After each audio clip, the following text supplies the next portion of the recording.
Hey guys, it's Vanessa V, and just so you know, my neighbor has decided to leaf blow right as I started to record today, so sorry if that's annoying. Anyway, I'm Vanessa V. Welcome to my channel where we discuss reigning over your life, conquering what's holding you back, and living life in victory each day, despite the neighbor's leaf blowing, using simplified strategies that work for you and me.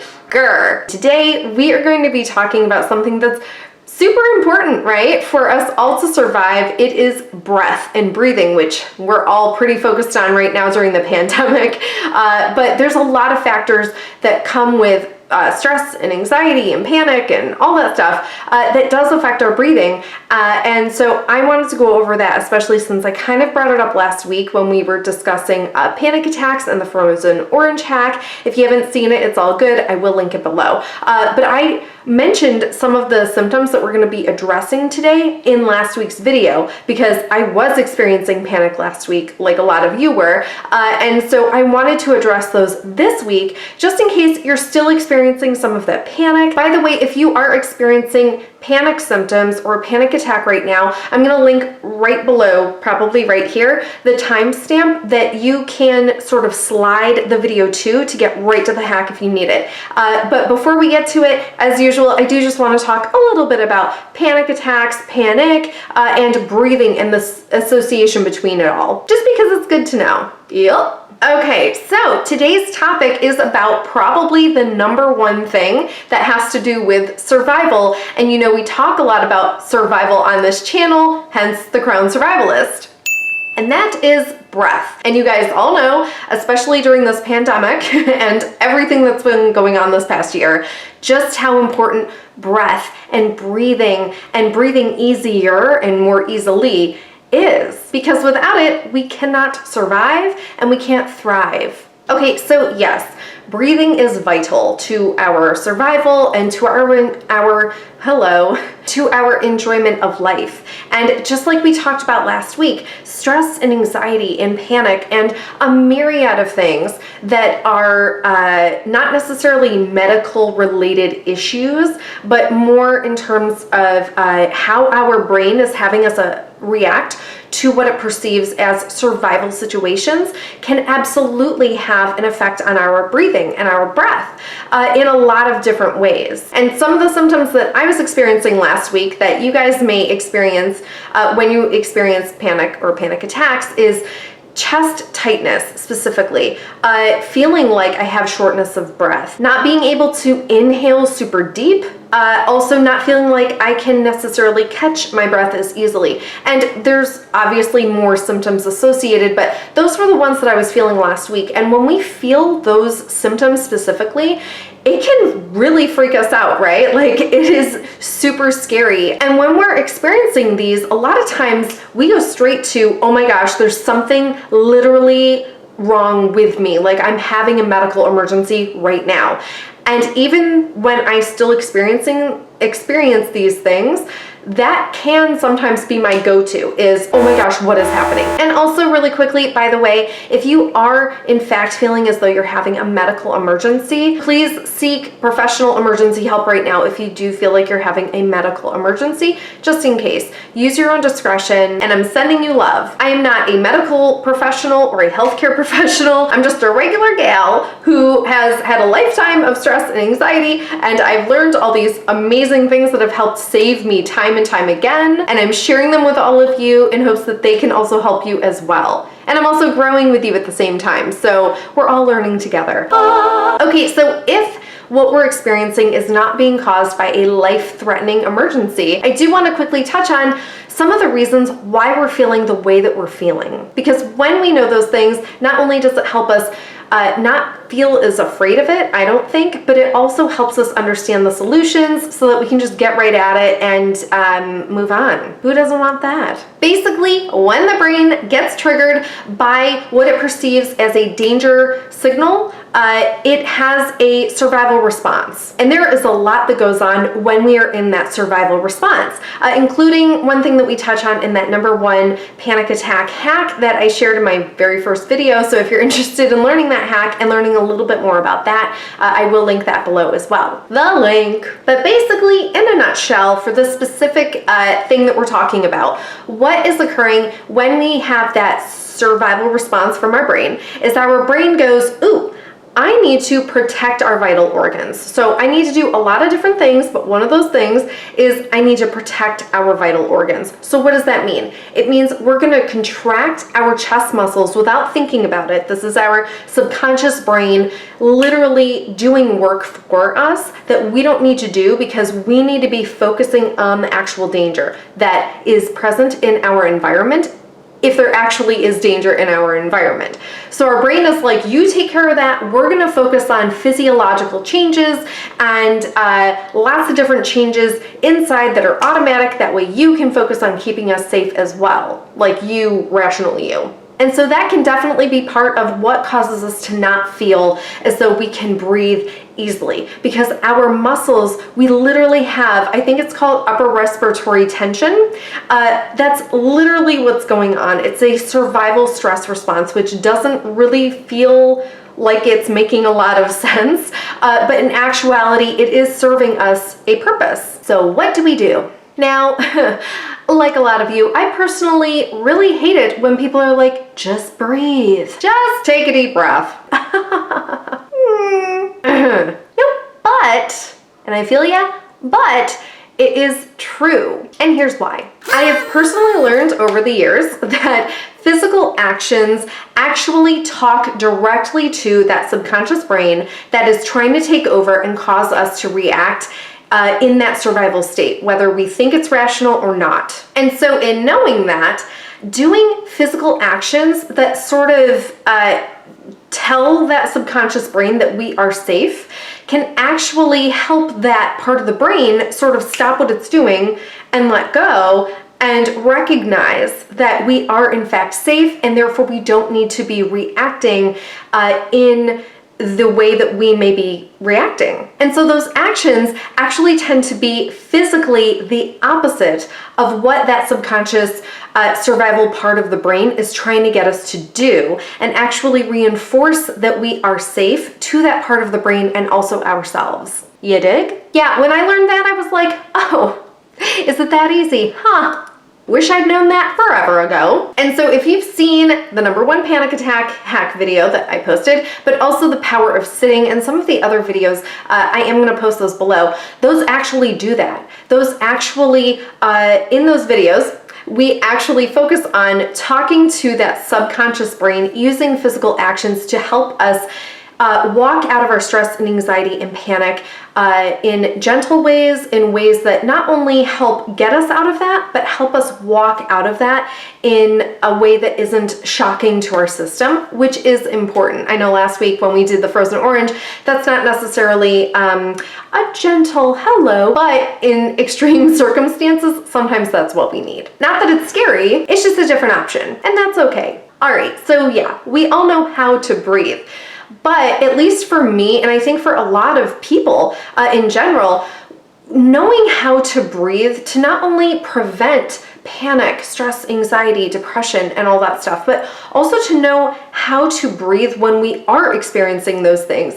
That's not necessarily second nature. It does take practice, but once we are able to master how to shift our breathing when we are trying to prevent those situations, or we're in them, or coming out of them, can actually revolutionize our relationship with those things: stress, worry, anxiety, etc. So without further ado, let's get to the hacks. Okay, so full disclosure, we already filmed the hacks. However, in watching it back, I realized I don't like that. So here we go again, and we're just gonna run through it differently.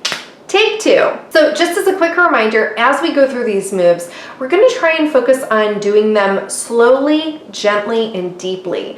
Not to the point of injuring ourselves or causing us to feel super uncomfortable. If there's pinching going on, that's a no-no. You're gonna wanna stop and modify or do something else. But again, go at your own pace, listen to your body and do what you think you need to do. Always do what works best for you, not necessarily what works best for other people. So just try and keep that in mind as we go through these. So the first thing that we're going to do is something that a recent vocal coach of mine, Sarah Beth, I'm going to link her website below in case you're interested in doing some virtual vocal lessons. But she introduced me to what's called intercostal breathing exercises. And basically what that is it's opening up our lungs and the muscles around our lungs to help us be able to inhale and take deeper breaths for singing. I was the lead in a musical last winter, and I was having a really hard time just breathing for like the 2.5 hours of singing I was having to do. And this move really helped me with it, and it's something that I have used since then to help me breathe better when I'm singing and performing, but also when I'm experiencing allergies and panic, anxiety, stress, worry, all that stuff. Okay, so this is what we're gonna do. I suggest that we try and do all of these moves standing, but as always, you can sit if you want. But I'm gonna show this move to us standing. So we're just gonna rock back and forth as usual until our feet don't really move anymore. We're looking for what's called hip width apart. So I'm gonna stop about here. And basically what that means is my feet are directly below-ish my hip bones. But that's just a really quick way to get into this position. And it's just a really good solid base. So where was I? Oh yes. So what we're going to do is we're going to bring our arms up like so. Our hands are going to be behind our head like this or like this, whatever you want. And our elbows are going to be out at our sides. And what we're going to do is we are just going to lean up and over to our right first. So we're not collapsing here. We are thinking up and over into this position, breathing, inhaling and exhaling as we go. So let's do that. Inhale. And exhale. Good.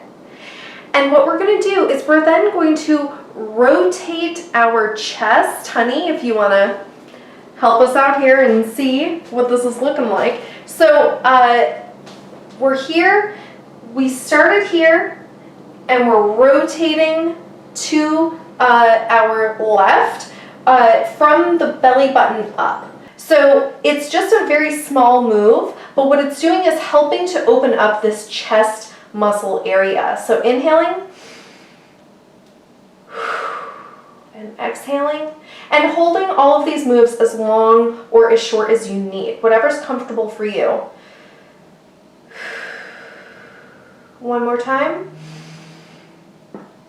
And exhaling, returning to center, and then back up to center. So let's do it a little bit more smoothly on the other side. So we're going to inhale and lift up and over to the left.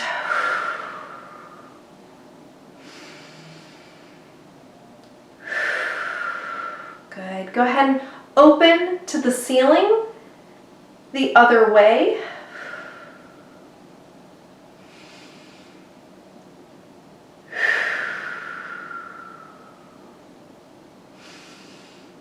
And returning center and lifting up to center, gently releasing our arms at our sides. Whew, so how does that feel? I definitely feel much more relaxed. It's much more easy for me to talk, to breathe, to move. So I'm hoping that that's what you found as well. This is definitely a go-to move for me. The second thing that we're gonna do is a move that was shown to me by another recent vocal coach that I've had called, her name is Carrie Manolakis. She is also a former schoolmate of mine. She's amazing, she's great also. And I'm gonna link to her below as well in case you're interested in seeing what she has to offer too. So again, hip width apart, just rock back and forth a little bit, finding that stance, that solid groundedness. Awesome. And what we're going to do is we are going to, once again, bring our hands up in that position that we just did with the first hack. And what we're going to do is we're just going to bring our elbows in. So I have like, I don't I don't know what to call this, like a straight arm almost. And what we're gonna do is we're gonna inhale quickly through the nose and exhale out through the mouth, matching our elbows with our breath. So I'll show you what that means. So basically what it's gonna look like is this.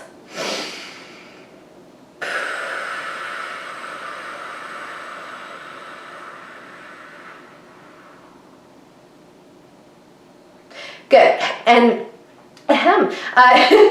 if you make a funny sound as you exhale, like it's all good. Ain't no judging here. So let's try together. Let's put our hands here and we'll inhale through our nose, exhale through our mouth, matching our elbows with our breath. So by the time we have breathed out or exhaled out our last bit of breath, our elbows are at their closest. Okay, let's try it. It's okay if you mess up, don't worry about it. Ready? Let's go.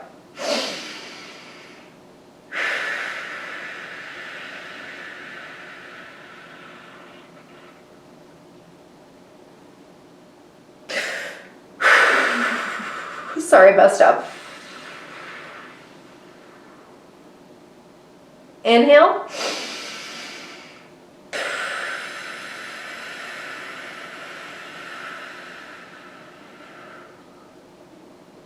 And release.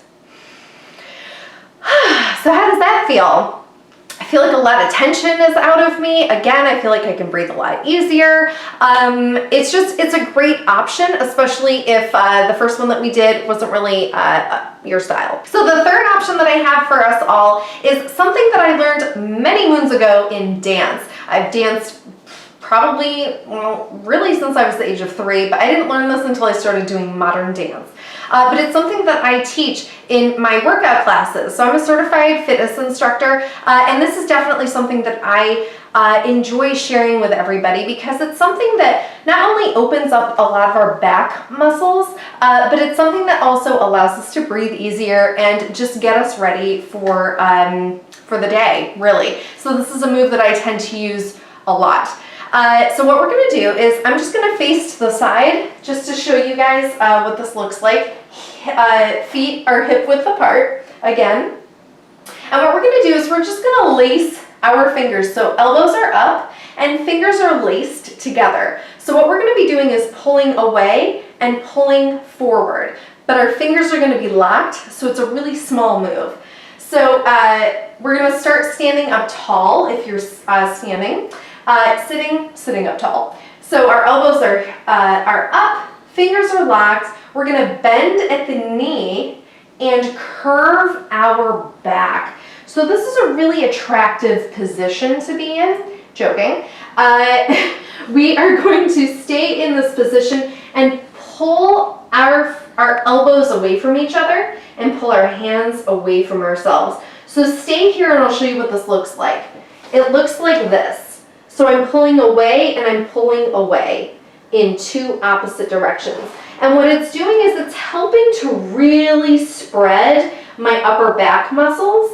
This is called a C curve position and it's really wonderful. We can also move our hands up and down, sort of stretching gently the muscles along our spine, inhaling and exhaling.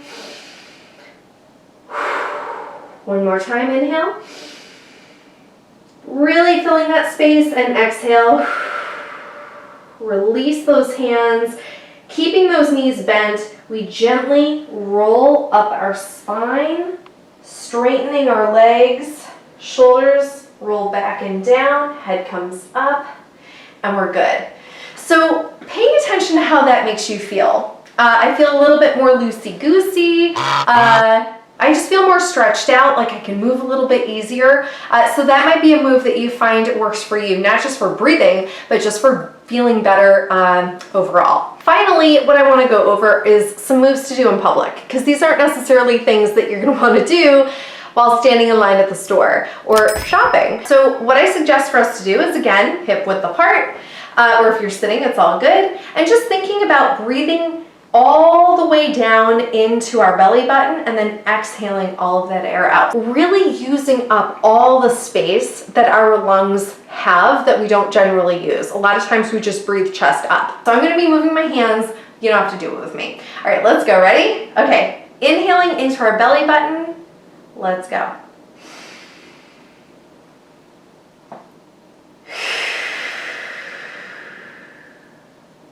One more time.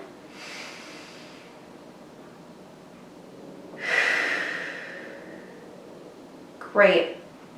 So in doing that move, it's actually quite helpful because it's highlighting for me personally just how tense I am, because I was feeling some aching going on as I was doing that. And when I tend to feel that is when I have a lot of chest tension, a lot of upper respiratory tension.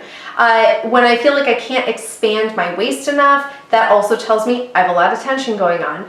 So it's not only helping me to breathe better in public, but it's also just giving me an idea, an indication of just how tense I may actually be. Just as a quick reminder, all of the things that we covered here today are great for before, during, and after when we experience stress, anxiety, worry, panic, depression. I definitely use these moves when I am anticipating extra stress possibly coming my way, when I'm starting to notice certain symptoms, when I'm mid-symptoms, because sometimes, they just tend to feel like they pop up, and also afterwards to try and help myself ease out of feeling those things. And what I tend to notice is that the more that I use these and turn to these, I tend to just breathe easier in general, and I think it really helps us understand the relationship between breath and overall well-being. I mean, I feel good. I actually have a boost of positive emotions. I don't know about you guys, but once we've mastered and conquered that breath, and once we really understand that connection, it can actually help us to reign over our lives and how we move through our lives even more and even better, despite what stress, anxiety, and panic is trying to get us to react and live as, and live closer to who we actually are. Freedom! And so that final quote that I just want to leave us with is that the quality of our breath expresses our inner feelings. How interesting. So have an awesome day. I'll see you next time. Bye!